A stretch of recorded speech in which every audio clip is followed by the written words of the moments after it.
تو میں تمہارے ساتھ ہوں، دشمن کو تمہارے فیصلے سے آگاہ کر دیا جائے گا۔ ایک سردار نے اٹھ کر کہا، میری رائے یہ ہے کہ ہم فیصلہ کن جنگ کے لیے تیار رہیں، لیکن اس کے ساتھ ہی اگر دشمن کے ساتھ کسی باعزت سمجھوتے کا امکان ہو تو گفت و شنید کا دروازہ بند نہ کیا جائے۔ دوسرے سردار نے اٹھ کر کہا، جذبات کی رو میں بہہ کر ہمیں تلخ حقائق کو نظر انداز نہیں کرنا چاہیے۔ اہل شہر بھوکے مر رہے ہیں، اگر یہ محاصرہ سردیوں تک جاری رہا تو ہماری حالت اور بھی نازک ہو جائے گی۔ باہر سے بدر بن مغیرہ کی مٹھی بھر جماعت کے سوا ہمیں کسی اور سے مدد کی امید نہیں۔ ہماری قوم فاقہ کشی اور جنگ کی دوہری مصیبت سے تنگ آ چکی ہے۔ ایک عالم دین اٹھ کر بولا، اگر ہم یہ فرض کر بھی لیں کہ ہم چند ماہ اور قلعہ بند رہ کر یا کھلے میدان میں لڑ کر فرڈینینڈ کو محاصرہ اٹھانے پر مجبور کر دیں گے تو یہ کون کہہ سکتا ہے کہ یہ جنگ ختم ہو جائے گی اور فرڈینینڈ زیادہ تیاری کے ساتھ دوسرا حملہ نہیں کرے گا؟ آخر ہم کب تک لڑتے رہیں گے؟ ہمیں یہ بھی نہیں بھولنا چاہیے کہ اس جنگ کی طوالت باقی اسپین میں ہمارے ان بے کس بھائیوں کی مشکلات میں اضافہ کر رہی ہے جو وہاں کی عیسائی اکثریت اور عیسائی حکومت کے رحم و کرم پر ہیں۔ موسیٰ نے اٹھ کر کہا، اگر آج کے دن ہم غرناطہ میں محصور ہونے کی بجائے کستلا کی چار دیواری کے سامنے کھڑے ہوتے تو اسپین میں ہمارے بھائیوں کی یہ حالت نہ ہوتی۔ ان پر مصائب کے پہاڑ اس وقت ٹوٹے ہیں جبکہ عیسائیوں کو ہماری بے بسی کا احساس ہو چکا ہے۔ ایک شخص نے اٹھ کر کہا، غرناطہ کے بعض علماء کا خیال ہے کہ فرڈینینڈ کے ساتھ ہماری یہ بے نتیجہ جنگ جہاد نہیں ہے۔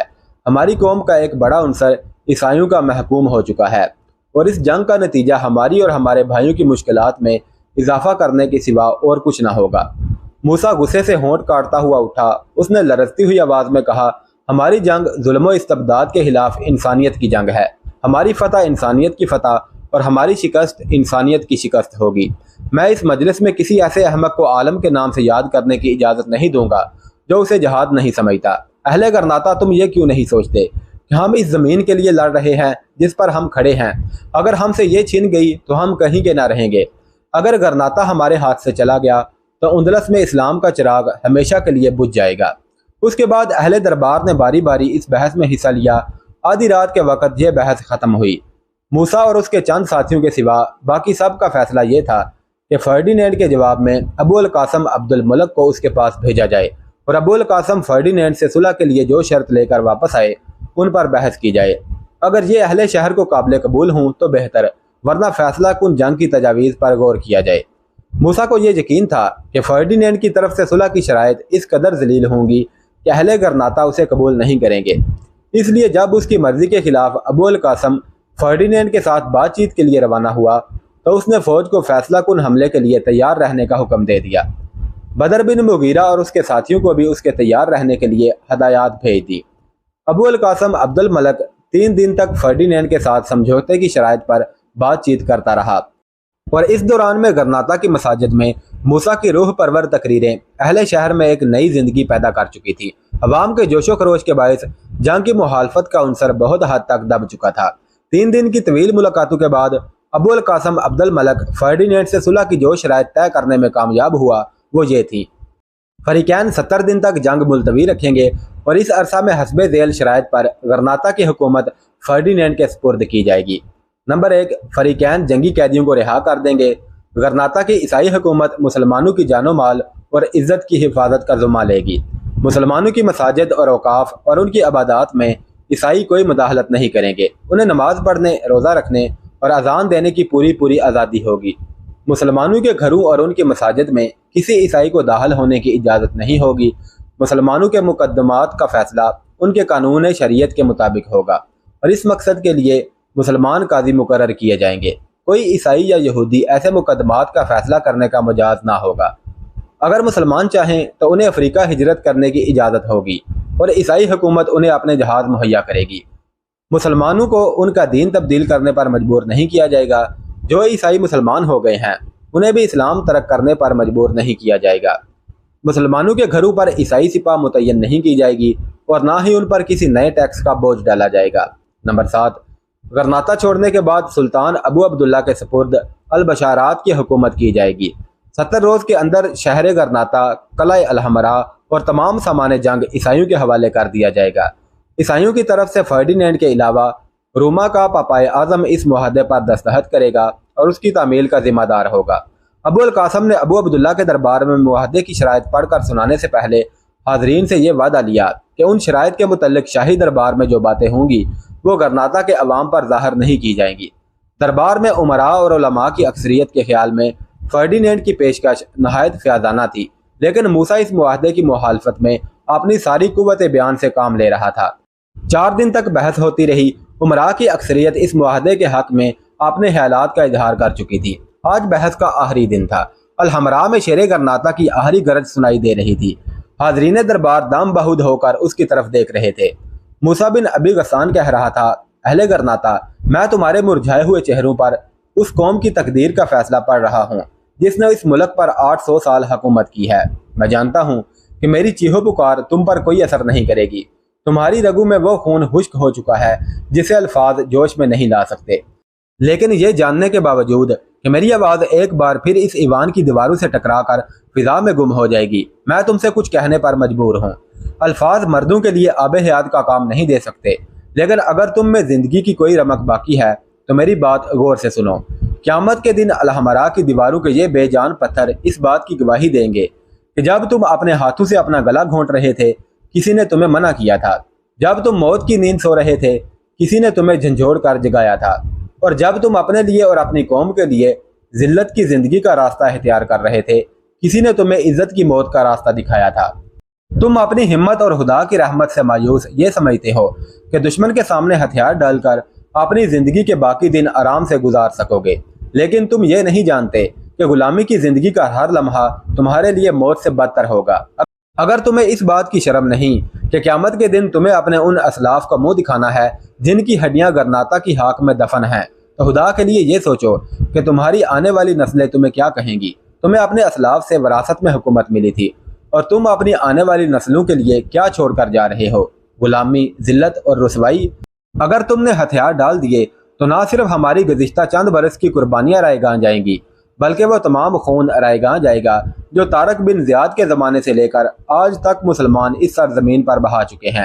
آج تمہیں قوم کے شہیدوں کی روحیں دیکھ رہی ہیں، ان کے خون کی توہین نہ کرو۔ میرا آج بھی یہ ایمان ہے کہ ہم یہ جنگ جیت سکتے ہیں۔ تم یہ کہتے ہو کہ اہل غرناطہ بھوک اور فاقہ کشی سے تنگ آ چکے ہیں، لیکن کیا بھوک جو بزدل کو بہادر بنا دیتی ہے بہادروں کو بزدل بنا چکی ہے؟ تم اگر ہمت نہ ہارو تو قوم آج بھی لڑنے کے لیے تیار ہے۔ ہم 40,000 مجاہدین کے ساتھ دشمن کو لوشا کی جنگ میں شکست دے چکے ہیں۔ کیا 1 لاکھ سپاہی غرناطہ کی حفاظت نہیں کر سکتے؟ اب تک ہم نے غرناطہ کی 4 دیواری کی آڑ لی ہے، لیکن اب ہم سر پر کفن باندھ کر میدان میں آئیں گے۔ اگر ہم زندہ رہے تو ہماری آزادی محفوظ رہے گی، اور اگر شہید ہوئے تو بھی ہماری عزت پر حرف نہیں آئے گا۔ یہ زمین جس کے ہر ذرے پر ہمارے اسلاف کی عزت کی داستانیں نقش ہیں ہماری رسوائی نہیں دیکھے گی۔ یہ آسمان جس نے 800 برس تک ہمارے بزرگوں کی تلواریں دیکھی ہیں ہمارے پیروں میں غلامی کی زنجیریں نہیں دیکھے گا۔ قیامت کے دن ہمارے دامن خون شہادت سے رنگین ہوں گے، لیکن ان پر غلامی اور ذلت کی سیاہی کے داغ نہیں ہوں گے۔ ایک با اثر سردار نے اٹھ کر کہا، آپ پھر اسی طرح جذبات کی رو میں بہہ رہے ہیں۔ آپ کی شجاعت میں کلام نہیں، لیکن آپ تلخ حقائق کو نظر انداز کر رہے ہیں۔ آپ جانتے ہیں کہ الفاظ سے کوئی مورچہ سر نہیں ہو سکتا۔ موسیٰ بن ابی غسان نے گرج کر کہا، بیٹھ جاؤ۔ تلخ حقائق کو نظر انداز کرنے کا مجرم میں نہیں تم ہو۔ لیکن اس کے بیٹھتے ہی ایک عالم اٹھ کر کھڑا ہو گیا اور بولا، موسیٰ، خودکشی کسی مذہب میں جائز نہیں۔ ہم خدا کی رضا کے سامنے لاچار اور بے بس ہیں۔ تقدیر کا لکھا کوئی نہیں مٹا سکتا۔ موسیٰ کا چہرہ غصے سے تمتما اٹھا۔ اس نے کانپتی ہوئی آواز میں کہا، تم ذلت اور غلامی کو زندگی اور شہادت کو خودکشی سمجھتے ہو۔ یہ نئی بات نہیں۔ جب طارق نے اندلس کے ساحل پر سفینہ جلا کر اپنے ساتھیوں کو آگے بڑھنے کا حکم دیا تھا تو تمہارے جیسے دور اندیش اس وقت بھی یہ کہتے تھے کہ یہ خودکشی ہے، اور جب سلطان ابو الحسن کی فوج لوشا کی طرف بڑھ رہی تھی تو بھی تمہارا یہی خیال تھا کہ یہ اقدام خودکشی ہے۔ طارق اور ابو الحسن تو ہمارے جیسے معمولی انسان تھے، لیکن میدان بدر میں بھی جب سرور کائنات صلی اللہ علیہ وسلم کے 313 سرفروش دشمن کی ایک بہت بڑی فوج کے سامنے کھڑے تھے تو منافقین کا ایک گروہ کفار کی تعداد سے مرغوب ہو کر یہ کہہ رہا تھا کہ اسلام کا چراغ ابھی کفر کی آندھیوں کا سامنا کرنے کے قابل نہیں۔ میں نہیں جانتا کہ تم کس خدا کی رضا کے قائل ہو، میں صرف ایک خدا کو جانتا ہوں، اسی کے حکم کو مانتا ہوں اور اسی کی رضا کے سامنے سر جھکانا جانتا ہوں۔ میرا خدا وہ ہے جس نے محمد مصطفیٰ صلی اللہ علیہ وسلم پر قرآن نازل کیا تھا۔ میرا خدا وہ ہے جس نے نوح علیہ السلام کی کشتی کو طوفان سے بچایا تھا۔ میرا خدا وہ ہے جس نے 313 کو 1000 پر فتح دی تھی۔ میرا خدا وہ ہے جس نے کیسر و کسرا کے تاج اتار کر صحرا نشین عرب کے قدموں میں ڈال دیے تھے۔ اس خدا کے محبوب پیغمبر نے مجھے تعلیم دی ہے کہ مومن زندہ رہے تو غازی اور مر جائے تو شہید ہوتا ہے۔ اس خدا کو ماننے والے تلوار کی دھار پر چلتے ہیں، غلامی کی زنجیروں کا بوجھ نہیں اٹھاتے۔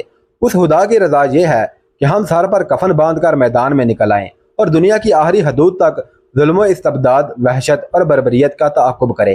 اہل غرناطہ، میں تمہاری آنکھوں میں آنسو دیکھ رہا ہوں، لیکن غرناطہ کو تمہارے خون کی ضرورت ہے۔ اقوام کی عزت اور آزادی کی تاریخ آنسوؤں سے نہیں، خون سے لکھی جاتی ہے۔ تم قوم کے رہنما ہو، قوم نے تمہیں اپنے مستقبل کا فیصلہ کرنے کا اختیار دیا ہے۔ اگر تم نے غلطی کی تو تمام قوم کو اس کا خمیازہ بھگتنا پڑے گا۔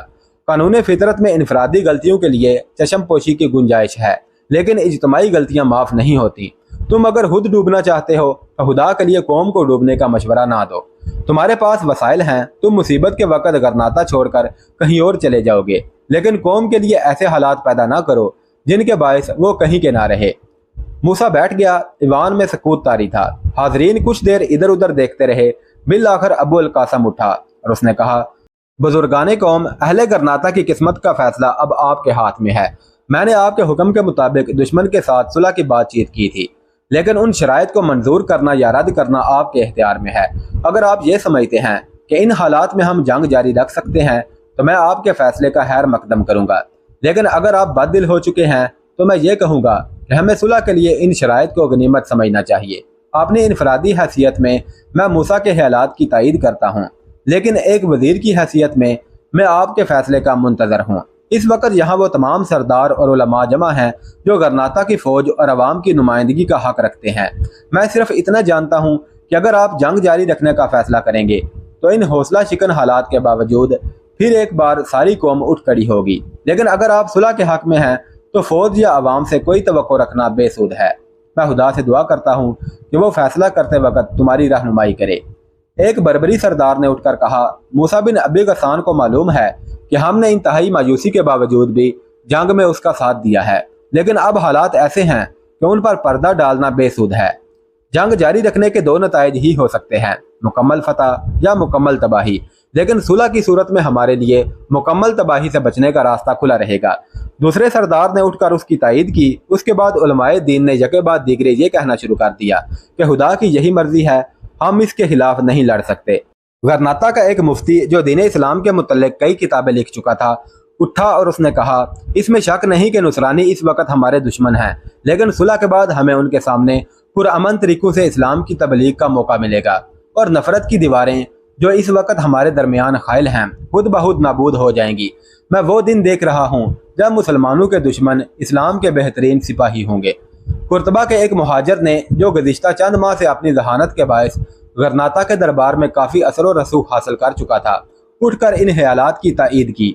تقریروں کا یہ سلسلہ دوپہر تک جاری رہا۔ غرناطہ کے امراء اور علماء صلح کے حق میں اپنا فیصلہ دے چکے تھے۔ سب سے آخر میں ابو القاسم نے اٹھ کر ابو عبداللہ کی طرف دیکھا۔ بدنصیب قوم کا آخری تاجدار سر جھکائے بیٹھا تھا۔ ابو القاسم نے کہا، سلطان معظم، قوم کے رہنماؤں کا فیصلہ یہی ہے کہ صلح کی شرائط منظور کر لی جائیں، آپ کا کیا حکم ہے؟